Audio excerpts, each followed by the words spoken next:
Budget एक प्रकार का भाषण होता है और कुछ नहीं होता है बजट में। बजट एक प्रकार का क्या चीज है भैया? भाषण है। बजट एक प्रकार का भाषण है। बजट प्रस्तुत करने का अधिकार किसको है? राष्ट्रपति। किससे करवाते हैं?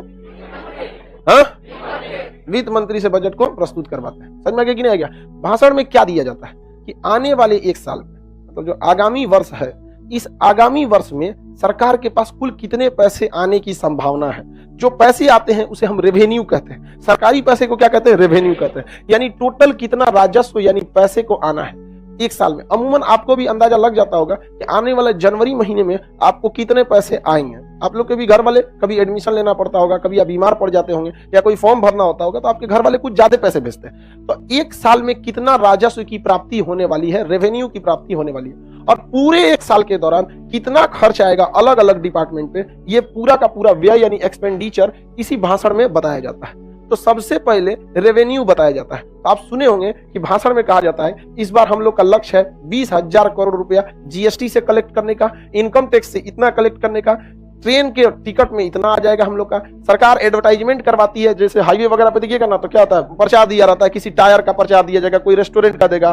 ट्रेन पे भी देखते होंगे प्रचार दिया रहता है, मालगाड़ियों से कितना इनकम आएगा, सवारी गाड़ी से कितना इनकम आएगा, प्रचार से कितना इनकम आएगा, पार्सल से, पोस्ट ऑफिस से, बैंक से, सारे डिपार्टमेंट से, परिवहन, उसके सरकारी बस चलते हैं, सरकारी जहाज अब तो कोई रही नहीं, मतलब एयर इंडिया जब था तो वो, लेकिन हवाई जहाज जितने चल रहे हैं उसमें कितना टैक्स लिया जाएगा, उड्डयन टैक्स जो उनसे लिया जाता है। ऐसे सरकार के पास हजारों डिपार्टमेंट है जहां से पैसे आते हैं। आप यूनिवर्सिटीज में फीस जमा करते हैं, उससे पैसे आते हैं।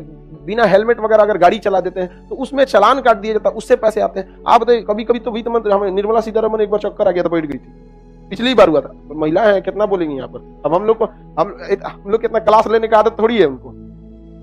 वहां पे वो भी नेतवा कमजोर होता है सब अंदर से, शारीरिक रूप से। आधा तो बीमारी घुसल रहता है उन सब में, शुगर, जॉन्डिस, हेन तेन। तो नहीं ज्यादा खाता है, साग रोटी खाएगा सब। कभी नेता होता के साथ खाइएगा ना, मंत्री उंत्री देखने के लिए, हाँ बहुत पैसा है उन सब, लेकिन 20 तो बीमारी घुसल है। एगो साग, दाल, रोटी, बस हो गया। खाएंगे कौन चीज? बीमारी भरल है, कोनो को कोलेस्ट्रॉल, शुगर, हार्ट अटैक, कोनो का किडनी नहीं है। तो एक साल टोटल राजस्व पूरा बताने में शाम हो जाता है, कहां से कितना पैसे आएंगे। एक लंबा प्रोसेस होता है। आप ही बताइए, आपके पिताजी को कहां से पैसे आते हैं, वो भी आपको बताना पड़ेगा। सरकार के कुछ अपने चीजें भी चलती है जिसको भाड़ा पे दे देती है, जैसे लाल किला को भाड़े पे दे दी।